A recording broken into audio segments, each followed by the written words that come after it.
ناظرین، آج علم و علماء میں موضوع ہے شان پروردگار، اور بہت ہی خوبصورت انداز میں آپ تک یہ گفتگو پہنچی ہے، اور میں علامہ لیاقت حسین اظہری صاحب سے یہ جاننا چاہوں گا، بات آخری جواب سے کشید کر کے سوال میں پیش کر رہا ہوں۔ ایک بندہ مومن کے لیے معرفت الہی یا شان پروردگار کا جاننا کیوں ضروری ہے؟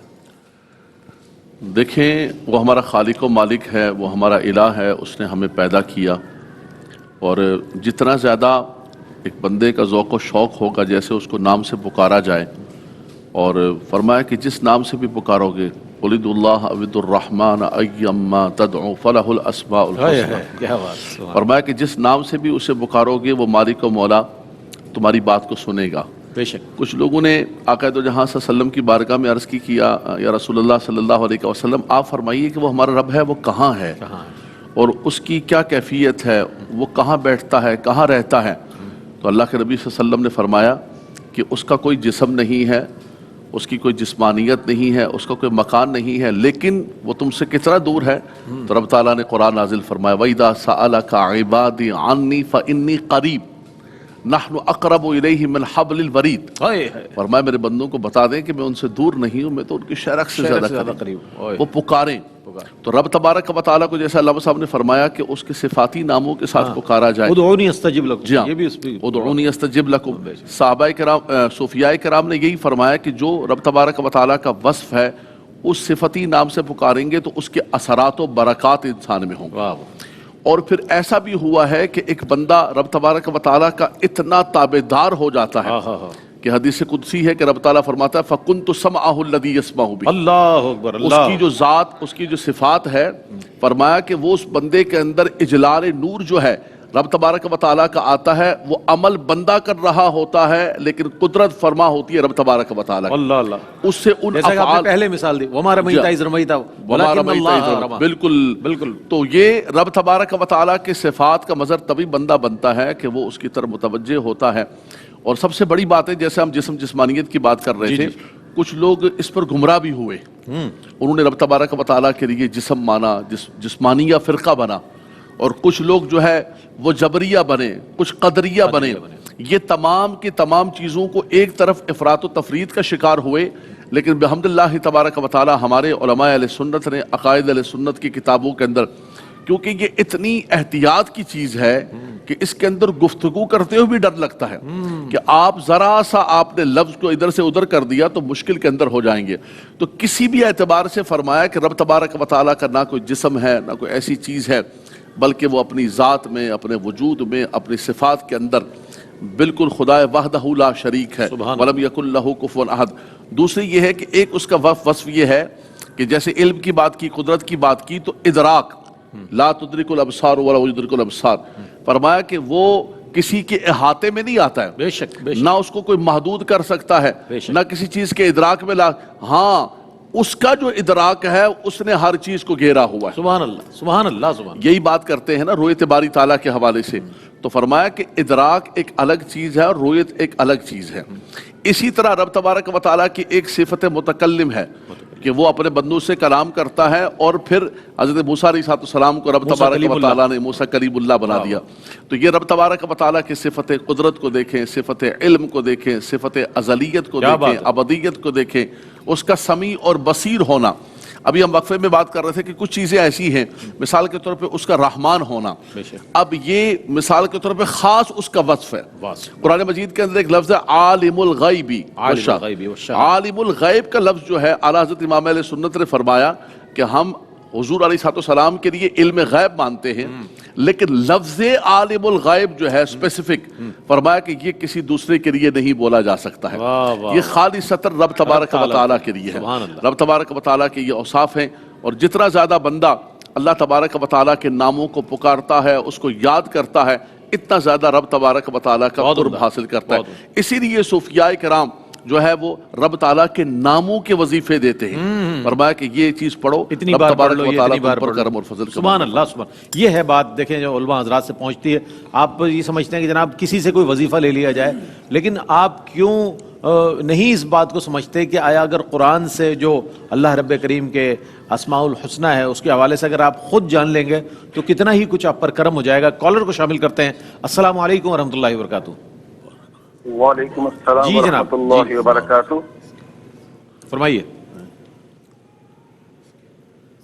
سر ماشاء اللہ اللہ تعالیٰ اس گلدستہ باغ کو ماشاء اللہ سلامت رکھے. آمین. تمام علماء کو میری طرف سے السلام علیکم. بالخصوص علامہ لیاقت احمد صاحب کو بہت بہت میری طرف سے سلام. تو سر میرے سوال یہ ہے کہ کیا اگر بالوں کو کلر لگانا چاہیے تو کون سا کلر لگا سکتے ہیں؟ کون سا کلر لگا؟ ٹھیک ہے جناب، آپ کون سا لگاتے ہیں اسے؟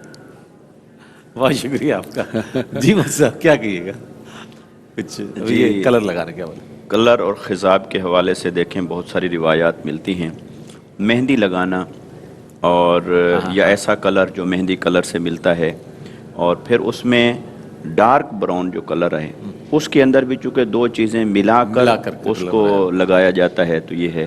اور سیاہ سے ہمارے علماء کرام نے منع فرمایا ہے.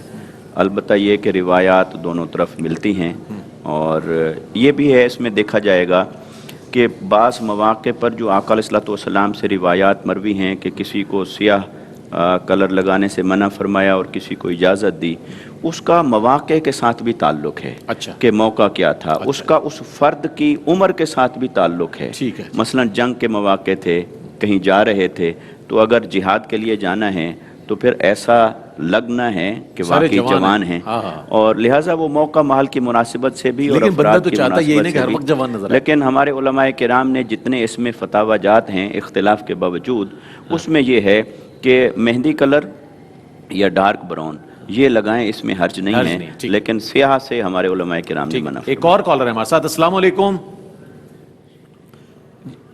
جی جی جی اچھا ماشاءاللہ بہت اچھے انداز میں آپ کے سوالات کو بھی شامل کرتے رہیں گے. علامہ حافظ اویس احمد صاحب ہمارے ساتھ تشریف فرما ہے، ان سے بھی میں جاننا چاہوں گا.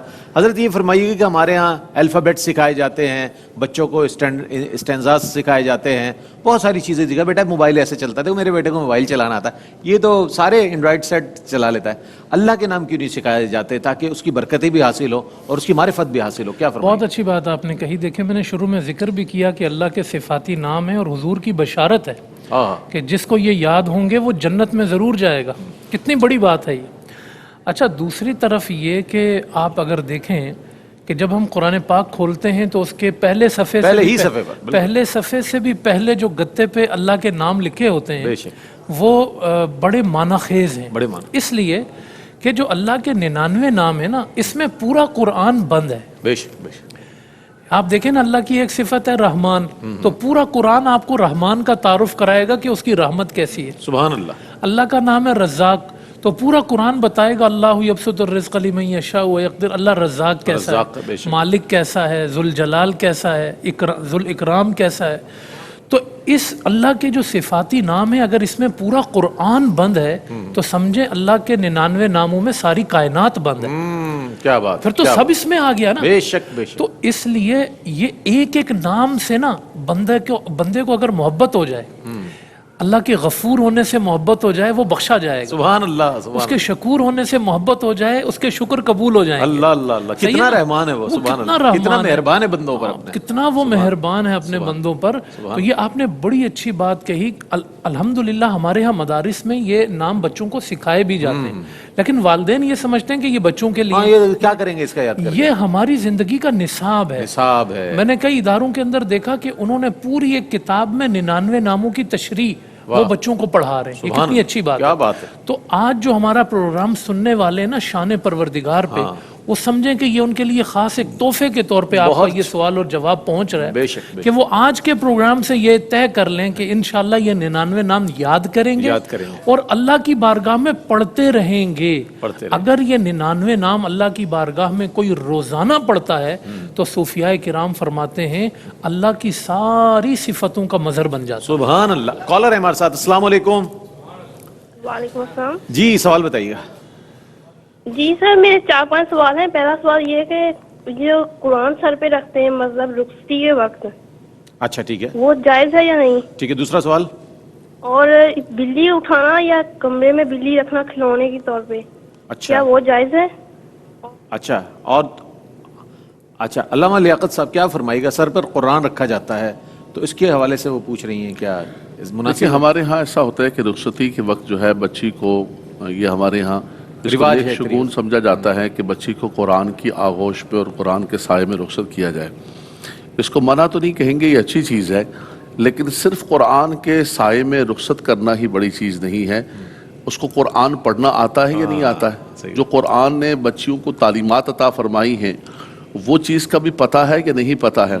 صرف آپ کو اس کے سر کے اوپر قرآن نہ رکھیں, بلکہ اس کو قرآن کی تعلیمات کے زیور سے جو ہے مزین کر کے پھر اس کو روانہ کریں, تو پھر باعث رحمت باعث سبحان اللہ سبحان اللہ. اچھا مفتی ارشاد سعیدی صاحب, بلی گھر میں پالنا, اس کے حوالے سے بھی انہوں نے سوال کیا ہماری بہن نے, کیا جواب دیجیے گا؟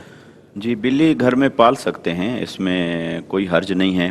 اور حضرت ابو ہریرہ رضی اللہ تعالیٰ عنہ, ان کا نام مبارک آقا علیہ الصلوۃ والسلام نے اسی وجہ سے ابو ہریرہ فرمایا کہ ابو ہریرہ بلیوں والے, تو وہ بلیوں سے محبت کرتے تھے. تو بلی پالنا اچھی چیز ہے اور اس سے منع بھی نہیں کیا جائے گا, لیکن یہ شریعت میں ایسی کوئی چیز نہیں ہے کہ جس کی ترغیب دی جائے کہ بھی آپ ایسا کریں. لیکن اگر ہے کوئی اجر و ثواب نہیں ہے, یعنی کوئی حرج نہیں, لیکن گناہ بھی نہیں ہے اس کو. جی ٹھیک, مباح عمل ہے. مباح عمل ہے. اچھا جناب, ایک وقفہ لیتے ہیں, وقفے کے بعد لوٹیں گے, آپ کے سوالات کو بھی شامل کریں گے اپنے موضوع پر, جو ایسا موضوع ہے یقین جانے میرا نہیں دل چاہ رہا کہ وقفے پر جاؤں یا کوئی کال شامل کروں, چونکہ موضوع اتنا خوبصورت ہے, لیکن ہمیں اپنے وقت میں رہتے ہوئے اس پر مزید کلام کرنا ہے اور کنکلوژن لینا ہے. ایک وقفہ ہے, وقفے کے بعد حاضر ہوتے ہیں, ہمارے ساتھ رہیے گا. جی جناب, آپ کا خیر مقدم ہے. یہ علم و علماء کا آخری سیگمنٹ ہے جو شرعی مسائل کے عنوان کے ساتھ ہوتا ہے. اس میں چونکہ آپ کے سوالات بھی شامل کرتے ہیں, لیکن ہم اپنے موضوع کو کنکلوڈ بھی کرتے ہیں اسی سیگمنٹ میں. ایک سوال رہ جاتا ہے, وہ علامہ لیاقت صاحب سے پیش کر کے پھر ہم دونوں اسکالر کی جانب جائیں گے. اور اس سے بھی پہلے ایک کالر ہے. السلام علیکم. السلام علیکم. ٹیلی ویژن کی آواز بند کر دیں, آپ کو انشاءاللہ سنائی دے گی آپ کی آواز. السلام علیکم. جی کوئی بات نہیں.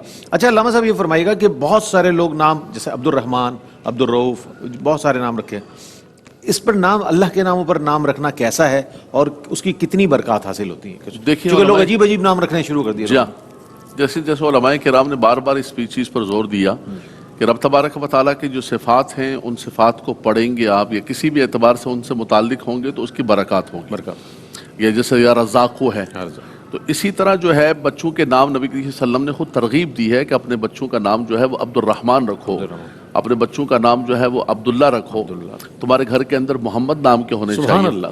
ہمارے ہاں رئیس بھائی آج کل ایک جملہ کہا جاتا ہے, جیسے آج کل زمانے کے اندر کوئی بچہ پیدا ہوتا ہے تو ہمارے پاس بھی لوگ آتے ہیں تو کہا بھی بچوں کا نام عبداللہ, بولا نہیں بھاری ہے, بہت بھاری ہے, یہ بوڑھو والا نام لگتا ہے, بوڑھو والا بڑا لگ رہا ہے, تو بھائی چھوٹا کون سا لے کر آؤ گے بھائی؟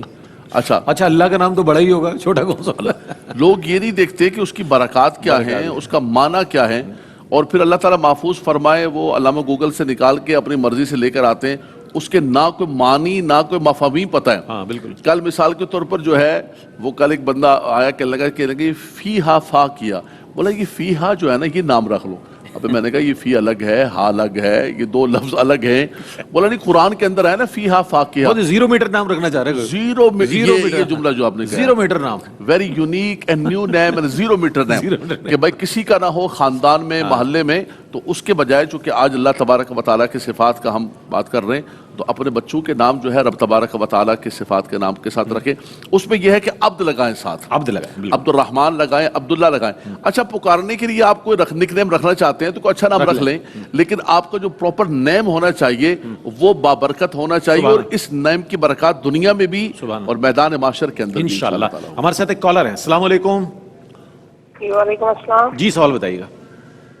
سر سوال یہ کرنا چاہتے ہیں کہ ہمارے گاؤں میں نا جتنے بھی لوگ ہیں وہ تقریباً 2 نمبر. کال معذرت چاہتا ہوں, آپ کی کال کٹ گئی ہے اور ہم اپنے موضوع پر ہی آ جاتے ہیں. علامہ حافظ سمد صاحب کیا پیغام دیجیے گا آج کے حوالے سے, پھر مجھے مفتی صاحب سے بھی پیغام لے رہا ہے. جی بسم اللہ. بالکل, آج الحمدللہ یہ جو ہم نے اللہ پاک کی شان کے حوالے سے پروگرام کیا ہے اور اللہ پاک کی ہمیں معرفت حاصل ہوئی, الحمدللہ ہمیں اللہ پاک کی پہچان, اور نہ جانے کتنے سینکڑوں ہزاروں لاکھوں لوگوں تک یہ پیغام پہنچ گیا. الحمدللہ اللہ پاک کی جو معرفت ہے وہ ویسے بھی بڑی ضروری ہے, بہت ضروری ہے. جیسے ہم نے گفتگو کی نا, ہمارے لوگ بعض اوقات گفتگو میں کہتے ہیں اللہ اوپر ہے, ہاں اوپر والا جانے, اوپر والا, تو اس یہاں تک اللہ میاں بھی کہہ دیتے ہیں, اللہ میاں بھی کہتے ہیں, یہ بھی غلط ہے. اب اللہ پاک کے حوالے سے نا بڑی اچھا بزرگوں کے حوالے سے بھی, حضرت آدم علیہ السلام جیسے تو بابا آدم اور پتہ نہیں ذرا ہاں، نہ جانے تحقیرانہ کیا انداز میں الفاظ استعمال کیے جاتے ہیں. بالکل تو ہم جب ریمارکس پاس کرتے ہیں، جب ہم کسی کا نام لیتے ہیں نا، تو یہ آپس قرآن نے تو یہ کہا ہے کہ نبی کو بھی ایسے نہ پکارو جیسے ایک دوسرے کو پکارتے ہو. وہ تو پھر اللہ ہے. وہ تو پھر اللہ ہے. اللہ تو اللہ. اس لیے جو ہے نا، جس کا ایک تو نام ہے، پورا نام نام پکاریں. اور دوسرا یہ ہے کہ آپ اپنے ناموں کے اندر احتیاط کریں، اس کے اللہ کے بارے میں کچھ کہنے میں احتیاط کریں. جب آپ یہ کہتے ہیں نا اللہ اوپر ہے، تو اس کا مطلب یہ آپ نے اس کو ایک جگہ پہ فکس کر دیا. ہاں بالکل بالکل. تو یہ ہو گئی جسمانیت. اس کے بارے میں کیسے بات کرنی ہے؟ اللہ ہر جگہ موجود، ہر جگہ موجود ہے بے شک. اچھا ہر جگہ کیسے موجود ہے؟ اپنے سننے سے. اچھا ایک چیز اور بھی، آپ کا جواب ضرور بہت اچھا ہے. اللہ کو حاضر ناظر جان کے کہہ رہا ہوں، یہ بھی کہا جاتا ہے. جی بالکل. تو یہ کہنا کیسا ہے؟ اب دیکھیں حاضر ناظر کا اگر آپ لغوی معنی دیکھیں گے نا، تو ہم کہتے ہیں بندے کو ہمارے سامنے حاضر کرو. ہاں بالکل. اس میں بھی احتیاط کرنی چاہیے. اس میں بھی بے ادبی کا پہلو ہے. ہاں موجود کا لفظ استعمال کرنا چاہیے کہ رب کائنات ہر جگہ موجود ہے. اور اس میں گفتگو میں جل، ہمارے اکابر دیکھیں نا، علماء جیسے بولتے ہیں اللہ جل جلالہ وعم نوالہ تبارک و تعالی احسن الخالقین. یہ اللہ سے محبت کا تقاضا ہے. جیسے ہم بچے کو پیار سے اللہ پکارتے ہیں سبحانہ و تعالی، اللہ سبحانہ و تعالی، یہ گفتگو میں لے کر آئے تاکہ ہماری گفتگو اس کی محبت جھلکنی چاہیے. رئیس بھائی اللہ سے، اللہ کے بارے میں ہم بات کرتے ہیں تو ایسے کرتے ہیں جیسے ہم نے اس کو قسموں کے لیے رکھا ہوا ہے. اب یہ جیسے قرآن پاک سر پہ رکھنے کی بات ہوئی، آپ دیکھیں آگے پیچھے گانے چل رہے ہیں، صرف رخصتی کے وقت اللہ کا کلام رکھا ہوا ہے. کتنی بے ادبی، کتنی بے ادبی ہے. تو معاشرے میں اللہ کی ذات کے حوالے سے، اس کے کلام کے حوالے سے بے ادبیاں ختم ہونی چاہیے. بے شک بہت اچھا پیغام جا رہا ہے آج، اور اس کو احتیاط کریں اپنی گفتگو میں بھی. اور ویسے تو ہم شان الوہیت کے استخفاف کے حوالے سے بھی انشاءاللہ پروگرام کرنا چاہیے، اور شان رسالت کے منافی جو مضامین اور جو گفتگو میں پہلو آتے ہیں اس پر بھی ہمیں کرنا چاہیے، تاکہ روزمرہ بول چال میں جو ہم سے گستاخیاں دانستہ یا نادانستہ طور پر ہو جاتی ہیں اس سے ہم بچے رہیں، اور ہمارے نامہ اعمال میں اس قسم کی چیزیں شامل نہ ہو. ایک کالر کو شامل کر لیتے ہیں. السلام علیکم ورحمۃ اللہ وبرکاتہ. وعلیکم السلام. جی جناب سوال بتائیے. جی سر. جی سوال بتائیے. ہیلو. جی سب آپ کی آواز آ رہی ہے، سوال بتائیے. جی جناب، بات یہ ہے جی، مجھے 2013 میں فالج ہو گیا تھا، میرے بیوی بچے چھوڑ کے چلے گئے تھے. اچھا. میں بچوں کو فطرہ دیتا ہوں ہر سال، تو یہ صحیح ہے یہ غلط ہے؟ ٹھیک ہے جناب شامل کرتے ہیں. جی وہ صاحب کیا آواز مجھے نہیں آئی. یہ 2013 میں ان کو فالج ہو گیا تھا، ان کے بیوی بچے چھوڑ گئے تھے، لیکن یہ اب بھی ان کی طرف سے فطرہ دیتے ہیں، تو کیا حکم ہے سوال؟ جی دیکھیں، جو بچے نابالغ ہیں تو وہ بے شک والد کے ساتھ رہتے ہیں یا کہیں اور رہتے ہیں، تو وہ ان کی طرف سے فطرہ والد کو ہی دینا ہے، چونکہ وہ تعلق موجود ہے، نسبی تعلق، اور یہ ہمارے درمیان جھگڑے ہو جاتے ہیں، یہ الگ چیز ہے، مگر جب تک وہ نابالغ ہیں فطرہ والد کے ذمہ ہی ہوگا. ٹھیک. میں بہت شکریہ ادا کروں گا مفتی ارشاد حسین سعیدی صاحب آپ کی تشریف آوری کا، علامہ لیاقت حسین اظہری صاحب آپ کی تشریف آوری کا، علامہ حافظ اویس احمد صاحب. بہت ہی خوبصورت ماشاءاللہ تینوں حضرات نے آج کے موضوع پر. ایسا موضوع ہے دل تو یہ چاہتا ہے کہ اسی کو کنٹینیو کریں اور چاند رات تک اسی موضوع پر بات کرتے رہیں، تاکہ اس کی مکمل برکات آج کی اس ماہ مبارک کے آخری عشرے میں ہمیں حاصل ہو سکے اور آپ تک پہنچ سکے. کوشش کریں گے انشاءاللہ گاہے بگاہے اس پر بات کرتے رہیں. اگلا سیگمنٹ جو ہے وہ اظہار عقیدت کا ہے، اور آج حضرت بہزاد لکھنوی رحمۃ اللہ علیہ کی مختصر بایوگرافی، ان کا منتخب کلام شامل کریں گے آج کے اس سیگمنٹ میں اظہار عقیدت میں، اور انشاءاللہ تعالی اس کے بعد اگلے سیگمنٹ کی جانب بڑھیں گے. مجھے امید ہے آپ کا اور ہمارا ساتھ رہے گا.